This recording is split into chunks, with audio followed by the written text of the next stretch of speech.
Hello po guys, ayan nagluto ako guys ng ginataang isda. Ito yung aking isda, oh, ayan. Ayan guys, oh. Ayan.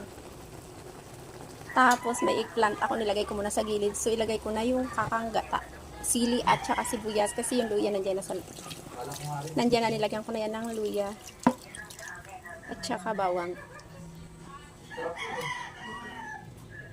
O diba, yan ang ulam namin ngayon.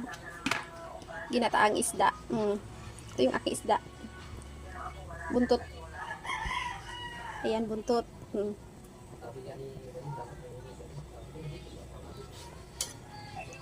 Ayan. Ano to guys? Tulingan. Isang buong tulingan ang binili namin. Kasi gataan namin ngayon. Ito yung aming ulam. Ayan. With gulay na eggplant. Lagyan ko siya ng sili hinati ko para maanghang talaga.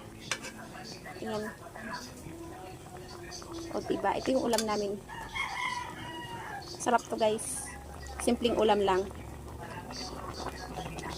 Ayan. Yummy, yummy. Creamy ng gata ko. Ito yung aking pangalawa, yung pinakakakang gata. Ayan.